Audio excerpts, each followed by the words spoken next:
Welcome back. 40 years ago, radical Iranian students overthrew the US-backed secular monarchy and established an Islamic Republic. The world was shocked. 52 American diplomats were taken hostage and released only some 440 days later to coincide with the inauguration of the Reagan administration. President Jimmy Carter drew criticism for his inability to intervene militarily. Despite 4 decades of economic sanctions, Tehran remains defiant and still takes the US and Israel as its arch-ideological rivals. How do we examine the profound influence of both Islamic extremism and the proxy wars on the back of the chronic Sunni-Shiite conflicts in the Middle East? Why does President Trump refuse to sustain the process of rapprochement by suspending the Iran nuclear deal? And how has the controversial decision affected the friends and foes of the US?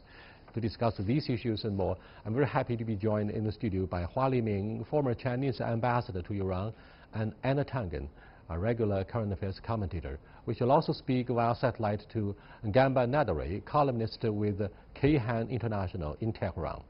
That's our topic. This is Dialogue. I'm Yang Ray.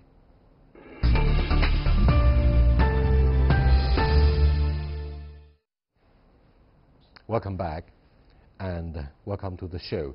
Ambassador Hua, 40 years on, what do you think of the consequences arising from the Islamic Revolution? You witnessed how the revolution took place in the Persian state, right? Well, many changes taking place in Iran since the revolution. I think the biggest change was Iran became independent. Before revolution, the Shah was too much dependent on Washington, and people used to say everything, both domestic and foreign policy, was decided in Washington. But after revolution, Iranian, they are proud to say that everything is decided in Tehran. So I think this is the biggest change. Of course, Iran, from the pro-American country to an anti-American country. Iran used to be a very open society, and after revolution, it started to be closed. So this is the big changes. And the Iranian Revolution has changed the geopolitical map in the Middle East. And Iran used to be the ally of Saudi Arabia and all the Gulf countries and most of the Arab countries. But now Iran became the enemy of many Arab countries, and the disastrous war between Iran and Iraq. 500,000 people were killed, and 1 million people casualties. And this is really big changes taking place. We'll come back to examine many other consequences, but Anna, what do you think of the price Iran paid for winning the independence?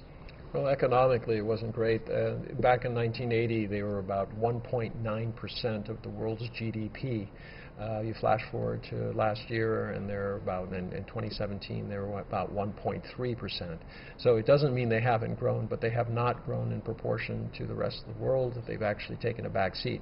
But they're far more self-reliant now after these many, many years of sanctions. They literally have an island economy. They are dependent for their hard money from oil and things like this, but they've developed almost everything from cars to soft drinks. Despite the appalling underperformance of the Iranian economy, Ambassador Hua Liming, why do you think Tehran decided to spend so much on the development of the nuclear capability? First of all, Iran, I think that the same targets the DPRK is following. Self-defense, because after the end of the Cold War, Middle East, many countries like Iraq, Libya, they started a nuclear program to defend themselves, because they worried that one day they might be offended or they be attacked or invaded by the United States. The second thing is that this is the Iranian dream for centuries, that Iran to be recognized as a big power, at least a big power in regional big power. So for these two reasons, Iranians, either Shah or the Islamic Republic, they are following the program. Thank you so much. Let me cross over to the senior journalist who's standing by in Tehran, Mr. Gamba Nadare. Hello, Mr. Nadare. We were discussing how much... Hello, thank you for having me. Thank you for having me on your program. We are pleased to have you back on our program, but the question is, despite the underdevelopment economically of Tehran since 40 years ago, why have authorities in your country decided to spend so much money on the nuclear capability? In both cases, the Islamic Revolution and the nuclear capability have led to the appalling underdevelopment and underperformance of the Iranian economy. Why do people in Iran, and particularly clerics, have the guts and political will to suffer so much? Well, that's a good question. Actually, we are dealing with two different problems here. One is the United States sanctions and threats against a country that have been going on for 40 years, that doesn't allow Iran to do business with the international community. You just mentioned, your distinguished guests just talked about how the United States walked out of the nuclear deal and has threatened the European Union and other countries not to do business with Iran, or they are going to face sanctions and bans from the United States. So that is just one side of the story. The other side has to do with the governments here, consecutive governments here, and the way they have mismanaged the country, the economy, and our resources. So these two huge problems are all the reasons why our economy is now in turmoil. The value of our national currency has dropped so significantly over the past one year or so, and why we have been unable to fix anything inside this country. So we have to blame ourselves and, of course, the United States and its anti-Iran policies, threats, and sanctions. Thank you so much. Many books on political science, Western and Chinese alike, describe public opinions as loose sand. So we have the phrase like majority tyranny. It's one of the principles concerning democracy and how democracy functions in the West. Having said this, Ambassador Hua, 40 years on, what do you think of the public sentiment concerning the dramatic changes that have taken place since 1979? For example, with regard to the issue of women, the lifestyle of women, the freedom that women in Iran used to enjoy before 1979? As a witness of the Iranian Revolution 40 years before, I was in Tehran and witnessed the day when Shah departed Iran. Millions of people pouring into the streets and dancing and celebrating. So it gave me the impression that most of the Iranians, they hated Shah. They voted yes, and to support the maybe you call it the majority, tyranny of a majority, but this is the majority of the Iranians. They hated Shah. But today, after 40 years, the public opinion has been changed a lot, because those people who joined the anti-Shah demonstrations, they become the old men, old people.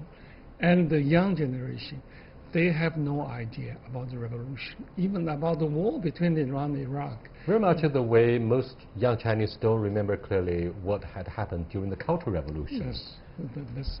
Well, as to the women, I think too much discalculation about Iranians' women's position, and to compare Iran and Saudi Arabia, I think Iranian situation is much better than Saudi Arabia. And only the women are asked to take their staff and to cover their body. That's the thing when they are out of their home. So for the other reasons, they are equal to be educated, equal for government positions, equal for politics. So I think Iranian women are quite equal with women, except those dress imposed to many Iranian women. Well, that's a kind of a code of conduct native to an Islamic country. But Anna, what do you think of the democracy in Iran? Iranian president was voted into office, and obviously former President Ahmadinejad didn't see eye to eye with the spiritual leader of his country on most of the issues, and he could also enjoy a high degree of autonomy in shaping his own public policy.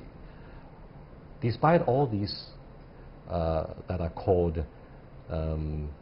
derivatives of a democracy, Iran is labeled by Western governments and the media as a theocracy, not a democracy. So this is obviously a very controversial issue. Well, it is a theocracy in the sense that they have the final say on all aspects of government and leadership. You mean the clerics? The clerics do. Yeah, there's a council, and they can overrule the government. But after that, you have the hardliners and the reformists, and those are the ones who are battling out, and the clerics are kind of like the referees in the middle. In terms of whether you like it or not, it depends on, I guess, your religious outlook. For most Iranian young people, though, they're less and less enamored, they're less and less religious.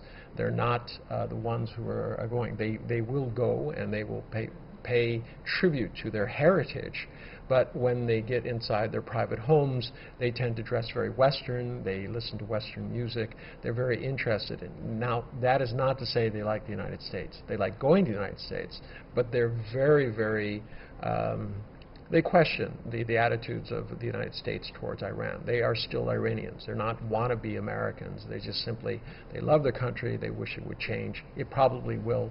Is it 60% are under the age of I think, 35? It doesn't come as a surprise that many in the world don't like the United States, but they do love US dollars. Let me cross over to Gamba Nadare. What do you think of the current lifestyle of the younger generation in your country? Do you think they have heard a lot of stories by their parents and parents' parents about the things they missed during the Shah era before 1979? Do you think if you were to do a public opinion poll, most young people who grew up without the shadow of the Islamic Revolution would prefer to enjoy Coca-Cola, McDonald's, I mean the fast food, the consumerism coming from the West? What do you think of the current young public sentiments? Well, speaking from my own experience with so many people I have talked on the streets and on different occasions, people love the West. People love the American way of life.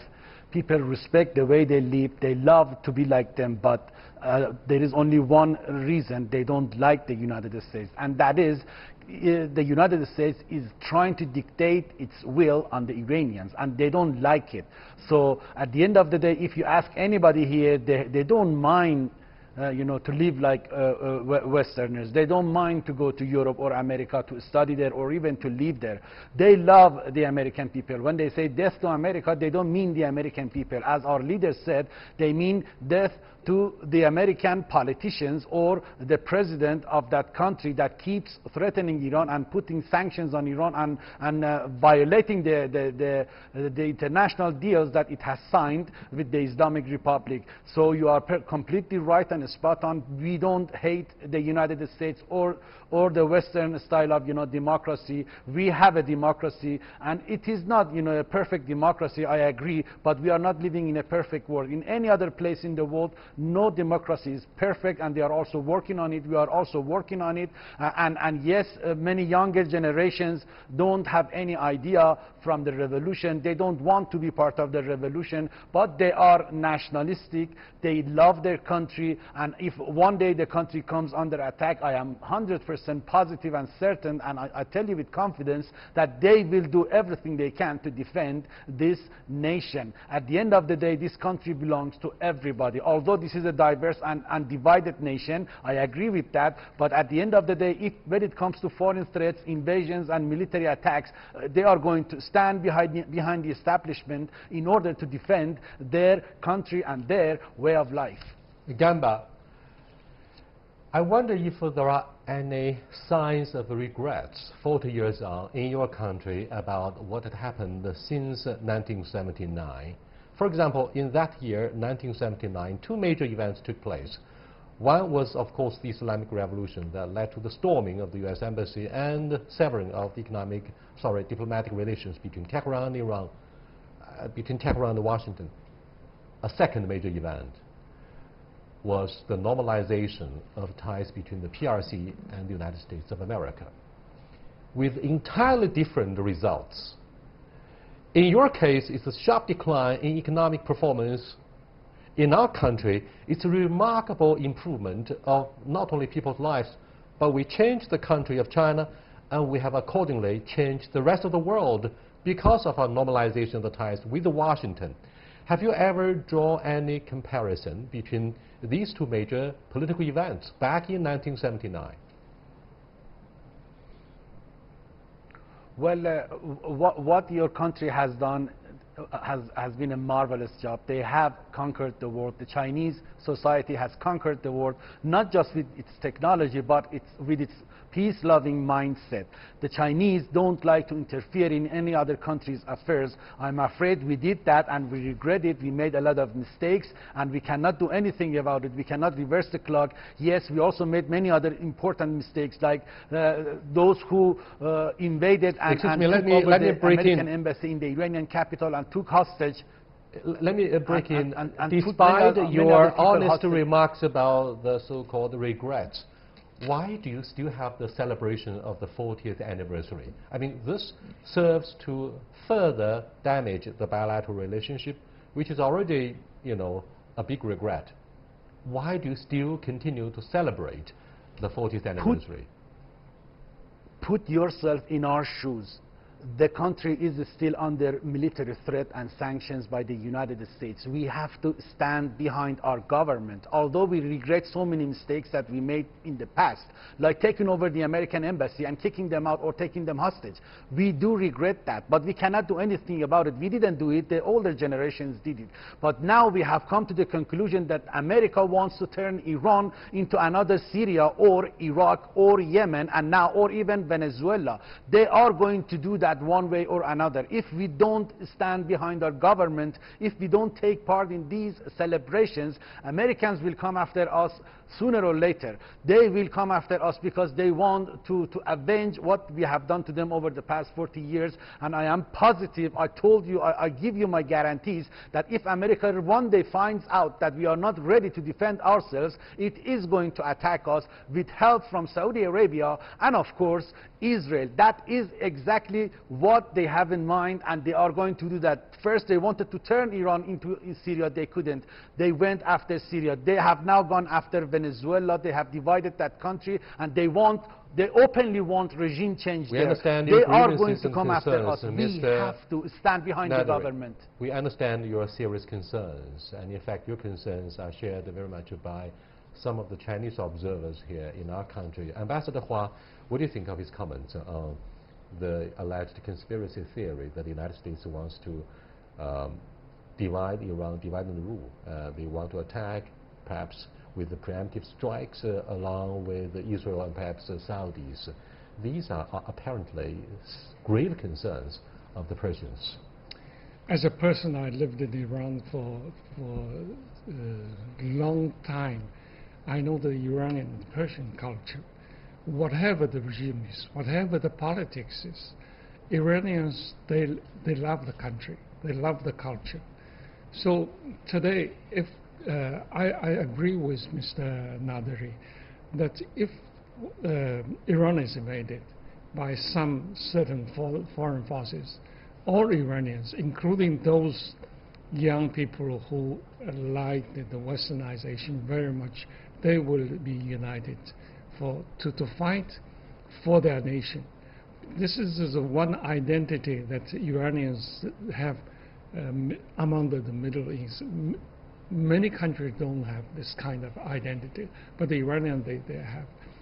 I talked to many Iranians. They have different, totally opposite political ideologies. But when they talk about Persia, they talk about the Iranian culture. they will be united. This is one point that I will agree with Mr. Naderi. Anna, what do you think of the consequences arising from the cancellation of the Iran nuclear deal? Because some of the European allies of the United States complained bitterly about the economic sanctions that would treat both the Chinese companies and the European ones equally. Well, quite frankly, it's very hard to understand exactly what the policy, the U.S. policy in the Middle East was. You know, one time it was very simple. We wanted oil. We needed the oil. Now we're we are the largest oil producer and gas producer, one of the largest gas producers out there. So it's not clear why we're still there. There is a sense. Now, one of the things wasn't mentioned before is the worst kept secret in the world, and that is that the Israelis do have nukes of their own and are prepared to use them if they're overrun. So this leads to this kind of regional race. You know, how do I have deterrence? I have my own nuclear program, things like that. In terms of Iran and how that goes, I would agree. I have the same sentiment that the ambassador has and our friend journalist. They are very, very patriotic. This is a nation state. This is one of the oldest and most civilized states in Asia. And as a result, they have tremendous pride. They can go back thousands of years when they had astronomy and people, perhaps in England and France, were wandering around killing bears and eating boars. So they're not going to be foisted away. They have their internal battles. It's unfortunate that Donald Trump decided to do this because, as you heard, they were willing to consider regime change. Yeah, not regime change, changing the way that the regime is acting, especially in terms of policy, until you unite them by threatening them.